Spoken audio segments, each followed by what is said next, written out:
चलो रिफ्लेक्शन देख लेते हैं यहाँ पे. What is reflection? तो reflection is also a phenomenon related to optics. यहाँ पे क्या होता है, the light ray when falls on an object, the object actually sends back the light. मतलब the light coming from a source is bounced by an object, bounced back by an object, and that process is called reflection. ठीक है. तो जैसे एक light रे आई, incident light आई, फिर वो टकराई और चली गई. तो this process is called reflection of light. इसको हम क्या बोल देंगे? रिफ्लेक्शन ऑफ लाइट बोल देंगे. ठीक है. तो यहां पे हमने देखा भाई, अगर एक सिंपल डेफिनेशन की बात करूं तो when a ray of light approaches a surface and the light ray bounces back, it is called reflection of light. ठीक है. तो अगर मैं एक्सप्लेन करूं कि भाई क्या होता है रिफ्लेक्शन ऑफ लाइट, तो देखो कोई भी एक ऑब्जेक्ट हो,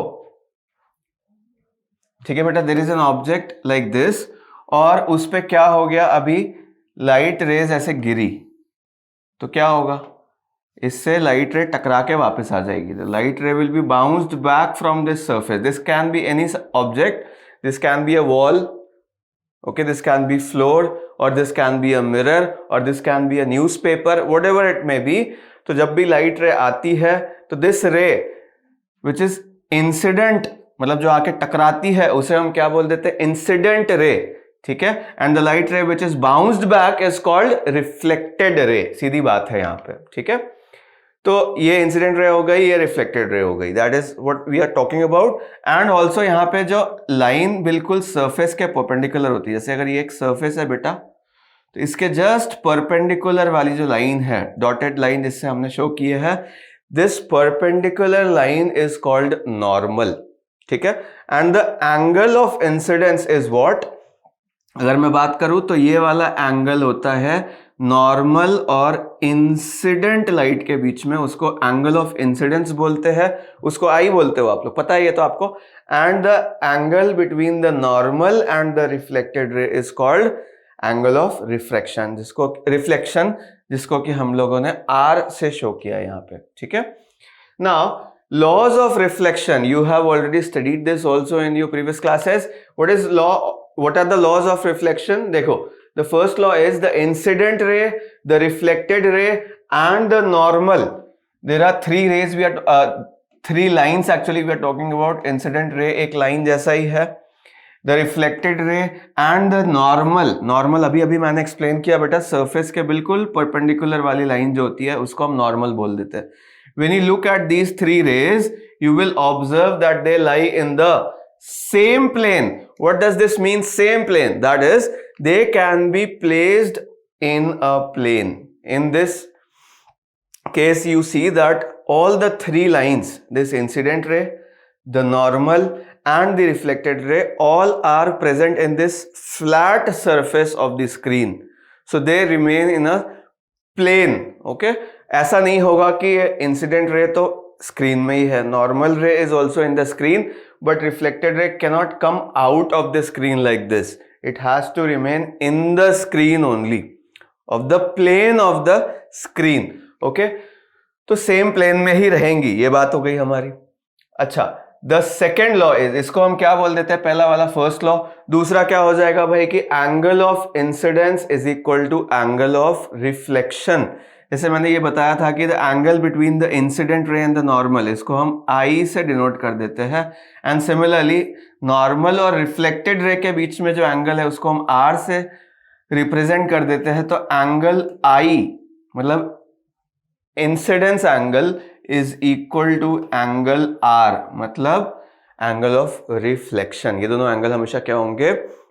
सेम होंगे. ठीक है. This is very simple concept. Now let us discuss types of reflection. ठीक है. तो देखो टाइप्स ऑफ रिफ्लेक्शन में क्या हो सकता है कि भाई अगर जैसे कि किसी भी सरफेस से रिफ्लेक्शन हो सकता है. Do you understand? If I ask you can newspaper reflect light, तो यू माइट थिंक कि sir newspaper is not a reflector. So नहीं, ऐसा नहीं है. Newspaper also can reflect light. Maybe it will not reflect as good as a mirror, but every object can reflect light until and unless it is very, very black and it absorbs all the light. ठीक है, तो कोई भी object अगर आपके सामने है बेटा, तो this any object can reflect light.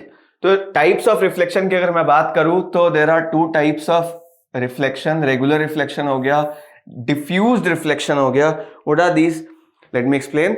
अगर the reflecting surface is very regular, है ना, और उससे जो पैरेलल लाइट रेज हैं वो आकर के रिफ्लेक्शन के बाद भी पैरेलल रहती है, then we called it as regular reflection, otherwise the reflection is called diffused reflection. ठीक है, तो for example suppose this is a very very plain surface, let's say कि एक मिरर ही है, ठीक है, if I polish the down lower surface, ठीक है, if I am drawing these lines, this represent that this surface, the lower surface has been polished to a shiny surface, है ना, शाइन कर दिया है, नीचे सिल्वर पेंटिंग कर दी है suppose, and now what happens is, अगर बेटा इस पे, इसको क्या बोल सकते हो, एक मिरर बोल सकते हो, you understand what a mirror is, है ना, when one of the surface of a glass is polished very, you know, in a shiny manner, like it is silvered, तो ये जो दूसरा सरफेस हो जाता है, इसको क्या बोलेंगे हम लोग, पॉलिश्ड सरफेस बोलते हैं। ठीक है, पॉलिश्ड सरफेस हो गया ये वाला। तो ये जो सरफेस है ये क्या हो गया, रिफ्लेक्टिंग सरफेस हो गया। देखिए, ठीक, तो अगर लाइट रे यहां पे आती है and there are suppose many parallel rays incident on this mirror, तो क्या होगा, after reflection you will observe that they are reflected in a very regular manner. Every ray again after reflection is parallel to the other ray. ठीक है, तो इस तरह का जब बहुत ही रेगुलर टाइप का रिफ्लेक्शन होता है, then that type of reflection is called regular reflection. Regular reflection refers to a clear and sharp reflection. हाँ, बिल्कुल क्लियर रिफ्लेक्शन होता है, जब आप वहां पे इमेजेस देख पाते हो तब उसे हम रेगुलर रिफ्लेक्शन बोलते हैं, like you get in a mirror. But अगर मैं पूछूं कि is wall a reflecting surface, तो you will say no, but actually it is reflecting up to some limit, but that reflection can not be called a regular reflection. ठीक है, when, let me tell you, when light falls on a rough surface, ठीक है, जब surface कैसा होगा, बहुत polish surface नहीं है, वो एक रफ सरफेस है, then all the parallel incident rays are not reflected parallel to each other। कहने का मतलब क्या हुआ, suppose there is a rough surface, ठीक है, at microscopic level, suppose if I ask you कि what a wall will look like, तो a wall is not very smooth actually like a mirror, ठीक है, ऐसा irregular surface होगा, and if you incident, ठीक है, 3 parallel rays like this, तो mirror में क्या होता था, all rays are reflected parallel to each other, but यहां पे क्या होगा,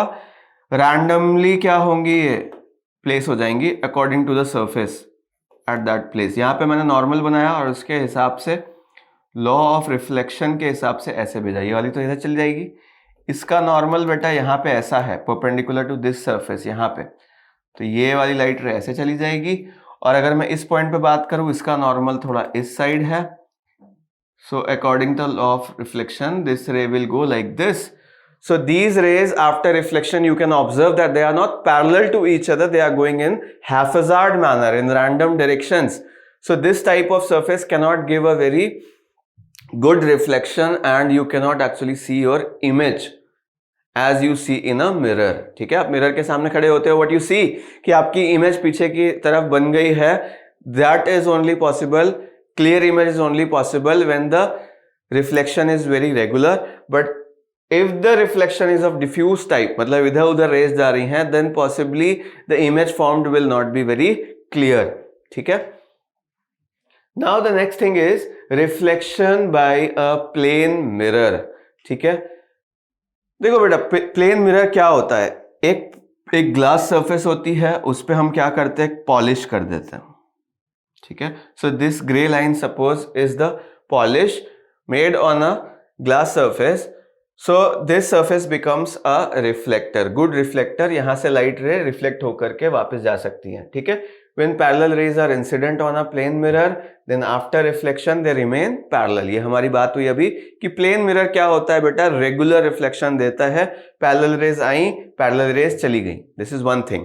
ठीक है। और हर जगह पे आप देखोगे कि लॉ ऑफ रिफ्लेक्शन फॉलो हो रहा है। देखो, angle of incidence is equal to angle of reflection, ये दोनों एंगल क्या हो जाएंगे हर जगह पर, हर रिफ्लेक्शन के लिए बेटा, for every reflection you will see that angle of incidence is equal to angle of reflection, ये तो फॉलो होगा ही। और एक बात और देखने को मिलती है, that parallel rays are reflected parallelly.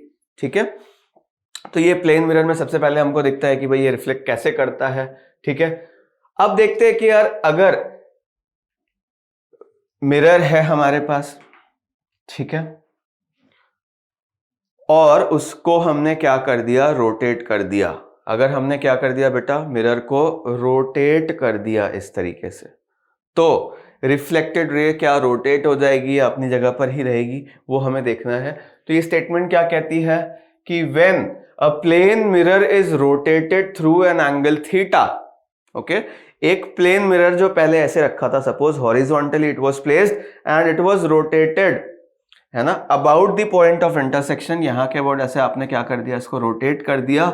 तो पहले लाइट रे जो है आफ्टर रिफ्लेक्शन ऐसे जा रही थी, इस तरीके से रिफ्लेक्टेड रे पहले थी, but as you rotated the mirror, तो आपकी रिफ्लेक्टेड रे भी क्या हो गई, रोटेट हो गई। And the statement says that the reflected ray turns through the angle two theta. ये एक ऑब्जर्वेशन है बेटा हमारी कि अगर आपने मिरर को क्या कर दिया, रोटेट कर दिया थीटा से, तो आपकी जो रिफ्लेक्टेड रे है वो टू थीटा से रोटेट हो जाती है। ठीक है, तो angle of rotation of mirror अगर यहाँ पे बेटा थीटा है, तो रिफ्लेक्टेड रे का जो रोटेशन एंगल होगा वो कितना हो जाएगा, टू थीटा हो जाएगा। ठीक है, this is very important, it is sometimes used. अगर हम एंगुलर वेलोसिटी की बात करूं कि अगर आप इसको ओमेगा एंगुलर वेलोसिटी से रोटेट कर रहे हो, तो आपकी रिफ्लेक्टेड रे किस वेलोसिटी से रोटेट होगी। तो देखो, अगर मिरर को रोटेट करते हैं, थीटा ऑफ मिरर मतलब एंगल ऑफ मिरर मान लेते हैं हमारा कितना है, थीटा m है।